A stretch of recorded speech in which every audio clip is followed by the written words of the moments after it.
Pernah nggak sih kepikiran sekarang ini kalau mau belajar apapun, itu gampang banget.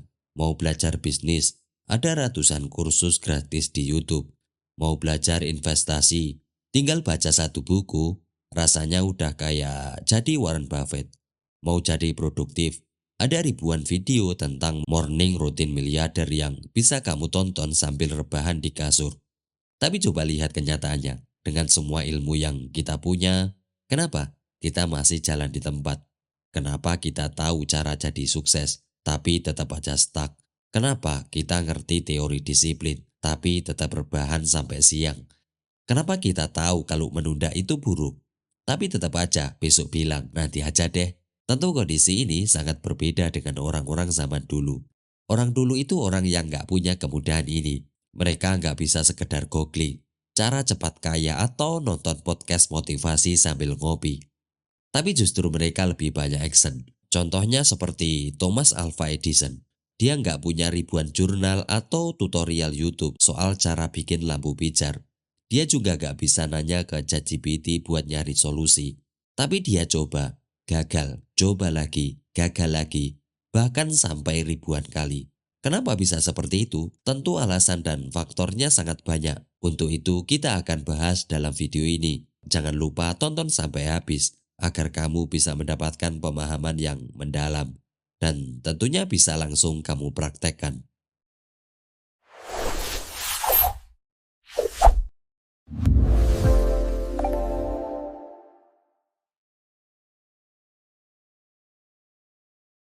Kenapa orang-orang dulu itu dengan minimnya teori dan pemahaman yang dimiliki, tetapi banyak menghasilkan karya besar yang sampai saat ini bisa kita rasakan manfaatnya? Kenapa dengan minimnya jurnal yang didapatkan, tentu justru menjadikan mereka orang-orang yang tangguh dalam mewujudkan mimpi dan harapannya. Tentu faktor yang mempengaruhi perbedaan itu sangat banyak sekali. Tetapi ada satu hal yang perlu kita sadari dan tanamkan dalam diri kita, bahwa karena mereka nggak sibuk cari teori terus-menerus. Mungkin karena ya memang minimnya teori yang ada ataupun terdesaknya oleh situasi yang mengharuskan mereka untuk bisa menemukan teori tersebut. Sehingga mau tidak mau mereka langsung bergerak, banyak action dibanding dengan sibuk mencari teori dan belajar. Sekarang kita kebalik. Dengan kemudahan sekarang, kita bisa akses semua teori yang ada. Kita bisa pelajari dengan mudah. Kita bisa dapatkan bahkan dengan rebahan sekalipun. Kita bisa mendapatkan teori-teori dan juga cara-cara yang sudah terbukti berhasil. Tapi masalahnya, di sini kita masih sedikit untuk bergerak mulai perubahan kecil itu. Kita baca buku motivasi, nonton video inspirasi, ikut webinar pengembangan diri. Tapi tetap aja nggak ada yang berubah. Kenapa? Karena ilmu sekarang sudah jadi hiburan. Kita belajar bukan buat diterapkan, tapi buat merasa pintar. Kita baca buku bisnis, tapi nggak pernah mulai usaha. Dengerin podcast tentang investasi, tapi duit di rekening masih aja habis buat jajan kopi mahal. Tahu teori manajemen waktu, tapi masih sibuk scrolling media sosial sampai subuh. Kenapa bisa seperti itu? Karena kita sekarang hidup di era information overload. Kita terlalu sibuk menumpuk ilmu, tapi nggak pernah sampai ke tahap action. Kita pikir nanti aja deh prakteknya kalau sudah siap. Padahal kita nggak akan pernah siap kalau kita nggak mulai sekarang.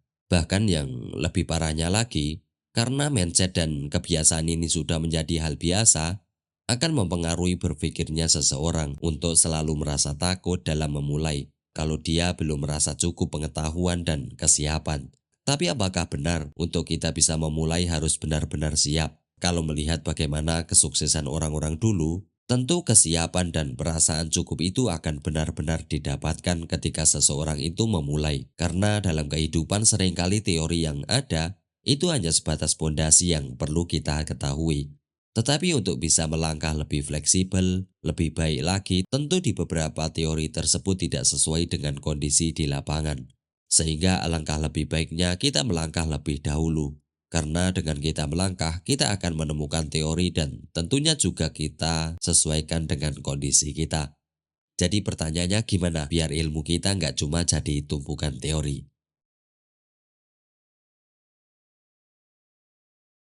Di kondisi sekarang, Tidak lagi terdesak dengan keharusan untuk mempelajari dan menghasilkan teori yang bisa kita terapkan dalam segala bentuk aktivitas kita.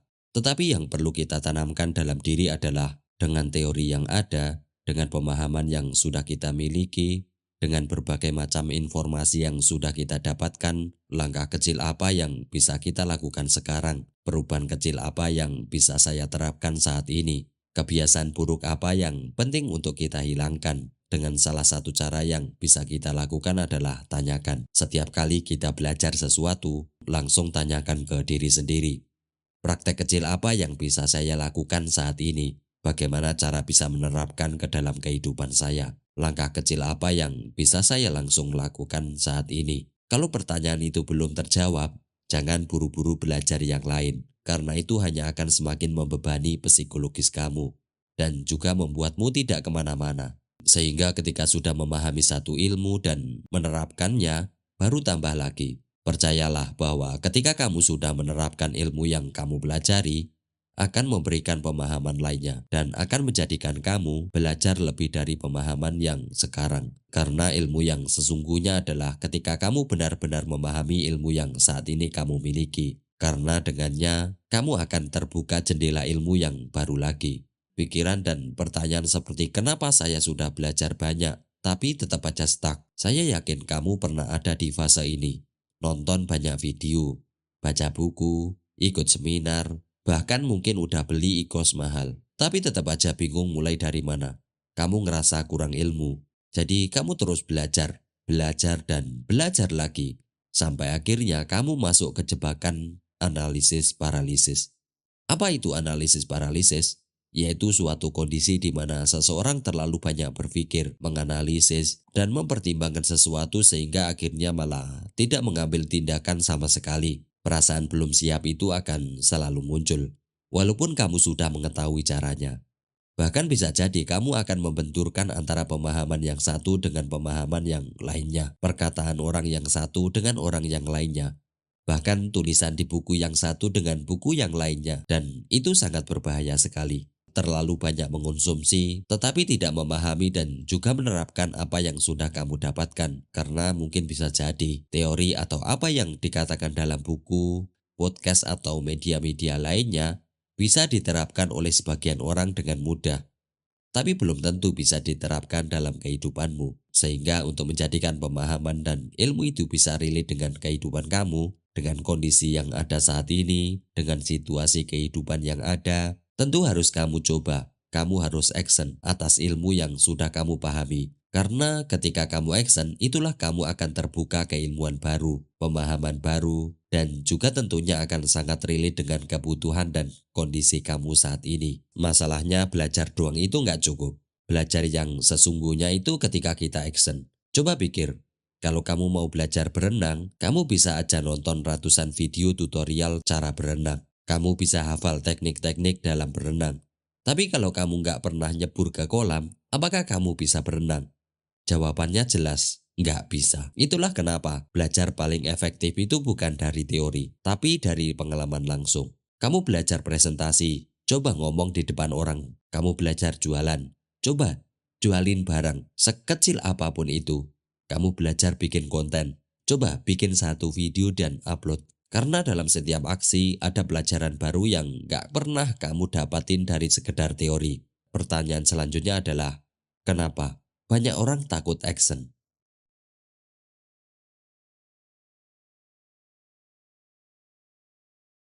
Untuk menjawab pertanyaan itu semua, ada satu jawaban yang cukup simpel, yaitu karena takut gagal. Kalau saya gagal gimana? Kalau hasilnya jelek gimana? Kalau saya malu gimana? Kalau saya dikatain orang gimana? Kalau hasilnya tidak perfect gimana? Dan pasti itu akan terjadi karena kamu baru mulai. Yang perlu kamu sadari bahwa orang-orang sukses yang kamu lihat sekarang dulunya juga gagal, tapi mereka tetap jalan. Contoh gampang cerita di atas, Thomas Alva Edison. Beliau sebelum menemukan lampu pijar yang masih bisa kita rasakan manfaatnya hingga sekarang, dia bisa gagal bahkan sampai 1000 kali dalam beberapa jurnal dikatakan. Coba bayangkan, kalau seandainya dia berhenti di kegagalan ke-10, mungkin dunia ini masih gelap sampai sekarang. Kita tidak lagi melihat indahnya malam hari. Kita tidak bisa melihat indahnya lampu dengan berbagai warna sekarang. Tentu keindahan dan manfaat yang sampai sekarang kita bisa rasakan, ini hasil dari kegagalan yang terus-menerus dicoba, bahkan sampai ribuan kali hingga berhasil seperti ini. Gagal itu bukan akhir, gagal itu bagian dari proses belajar. Yang bahaya itu bukan gagal, tapi nggak pernah coba sama sekali. Oke, sekarang kita mulai cara bagaimana untuk bisa memulai. Mulainya dari mana? Mungkin kamu sudah bertanya-tanya tentang caranya, mulainya dari mana. Itu sangat gampang, yaitu adalah mulainya dari yang paling kecil. Pikiran dan fitrah manusia ini akan sangat sulit ketika menerima perintah yang banyak sekaligus. Itu akan sangat terasa membebani diri kita. Jadi caranya buat semudah mungkin yang bahkan tanpa kita sadar, sudah membangun atau melakukan aktivitas tersebut. Yang pertama adalah tentukan satu skill atau bidang yang ingin kamu pelajari. Contohnya, mau jadi konten kreator, mulai bikin video pendek. Mau jadi public speaking, mulai rekam suara kamu, ngomong dan dengerin ulang.